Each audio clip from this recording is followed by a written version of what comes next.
Hello class 10 student.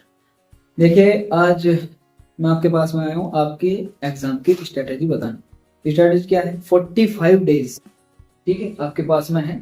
आप सभी को पता है कि 17 फरवरी से आपके एग्जाम है। मैथ्स का आपका पहला एग्जाम होने वाला है, ठीक है।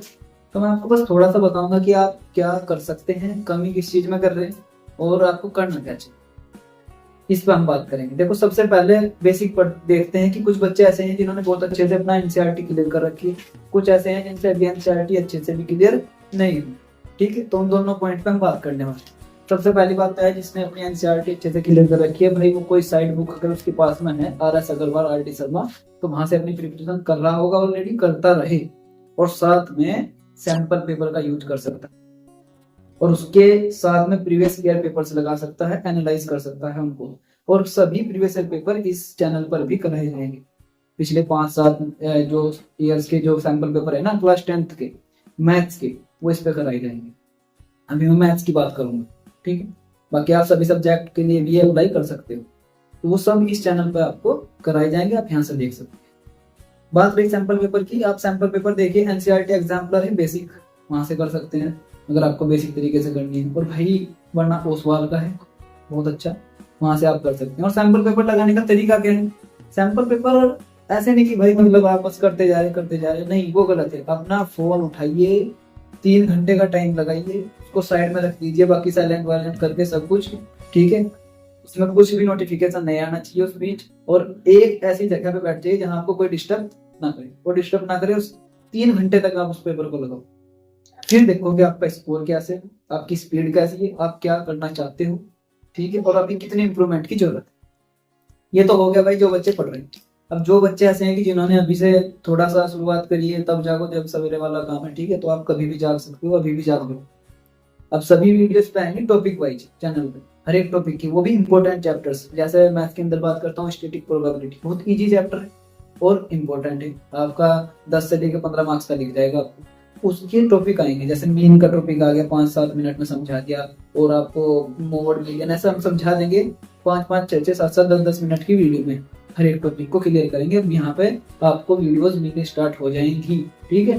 तो आप पहले तो इस चैनल को सब्सक्राइब कर लीजिए, इसके लिए आपकी प्रिपरेशन बेटर करने के लिए। और आपको स्ट्रेटेजी शॉर्ट्स के माध्यम से भी मैं बताता रहूंगा धीरे धीरे कि आप क्या पढ़ सकते हैं, कैसे पढ़ सकते हैं, क्या कर सकते हैं।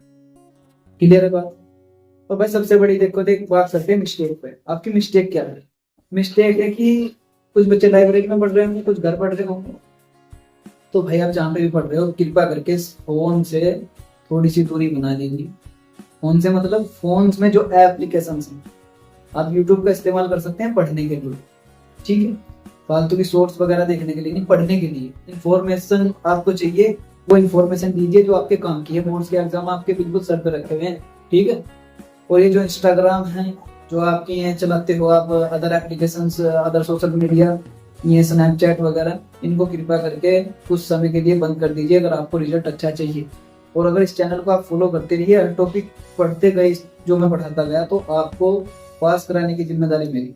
जो बच्चों ने कुछ नहीं पढ़ा, पर जिन्होंने कुछ पढ़ रखा है अच्छे से, उनके तो 85, 90, 95% नंबर आ जाएंगे आराम से, अगर आप पढ़ते रहे ऐसे स्ट्रेटेजी जो मैं बताऊंगा आपको उसके थ्रू, ठीक है। और जो सैंपल पेपर्स बताऊंगा उसके थ्रू, और जो टॉपिक्स कराएंगे उसके थ्रू, आप अगर ये कर लिया आपने ये सब कुछ, और प्रीवियस ईयर पेपर का भी आपने एनालिसिस कर लिया, इस चैनल को आप बस सब्सक्राइब कर लीजिए, क्योंकि पहले आपका प्रीवियस ईयर पेपर का एनालिसिस ही आएगा कुछ समय बाद या एग्जाम से पहले। उनको भी आप करते चले गए तो आप बहुत अच्छा स्कोर कर सकते हो, अपने मार्क्स ऐड कर सकते हो उनके माध्यम से। तो मिस्टेक्स क्या है? सोशल मीडिया, फालतू की चीजें, फालतू की जगह पर खड़ा होना, बस खड़े हैं आराम से बातें लग रहे हैं। नहीं भाई, आप रेस्ट लेने जाते हो, 5 मिनट का रेस्ट ले लेते हो आप, 20-20 मिनट का, ये कोई रेस्ट है? आधे घंटे का ये रेस्ट नहीं होता, ठीक है। ये होता है अपने जो आपकी 10th है उसके मार्क्स को और उसको खराब कर देना। आपने कोई टॉपिक पढ़ा, पढ़ने के बाद रेस्ट चाहिए तो फोन का यूज नहीं करना, रेस्ट में आप आराम से बैठ जाइए, कोई म्यूजिक सुन लीजिए या घूम लीजिए आप, और पानी वगैरह पी लीजिए थोड़ा सा, ठीक है। ऐसा नहीं कि आप बाहर चले गए, बहुत लंबा टहल के आ रहे हैं, या आपने फोन चला लिया कि मैं तो रेस्ट ले रहा हूँ, अभी रेस्ट ले रहा हूँ, ऐसा नहीं करना। क्लियर है? तो ये कुछ इंपॉर्टेंट पॉइंट्स है जो आपको याद रखने हैं। अपनी मिस्टेक्स को अब संभालिए थोड़ा, इन चीजों को इग्नोर कीजिए और पढ़ाई पे ध्यान दीजिए बिल्कुल। एनसीईआरटी इज द की, जिसने एनसीईआरटी नहीं की वो धीरे धीरे एनसीईआरटी लगाता रहे, साथ में सैंपल पेपर लगाता रहे और प्रीवियस ईयर पेपर का एनालिसिस देखता रहे और इस चैनल पर टॉपिक्स देखता रहे सभी जो आने वाली। तो बस आपको यही बताना था कि आप किस तरीके से मिस्टेक कर रहे हैं उसको कम करो और पढ़ाई पे ध्यान दो। 45 डेज बहुत होते हैं भाई, बहुत ज्यादा होते हैं 45 डेज। अच्छे से मार्क्स स्कोर कर सकते हो तुम अगर सीरियसली अभी भी पढ़ लो, ठीक है। तो मेरा तो बस यही है कि अभी भी आप सीरियसली पढ़ लोगे तो अच्छे से स्कोर कर सकते हो। तो ये कुछ बातें हैं जिनका आपको ध्यान रखना होगा। अब ये पहली वीडियो है इस चैनल पे, ठीक है। सोर्स ऑलरेडी डल चुकी है लेकिन ये पहली वीडियो, तो यही था कि आपके साथ में रियल टॉक कर सकूं। कोई स्क्रिप्ट नहीं है, कुछ नहीं है, जो बातें हैं बस वो बता, क्योंकि मैं अभी पढ़ा रहा हूँ बहुत सालों से, तो मुझे एक्सपीरियंस हो पाएगा। उसके थ्रू जो बच्चे गलती करते हैं वो मैं आपको बता रहा हूँ, ठीक है। तो बस ध्यान में रखिए जी। All the best for your exams and your study, ठीक है। Thank you.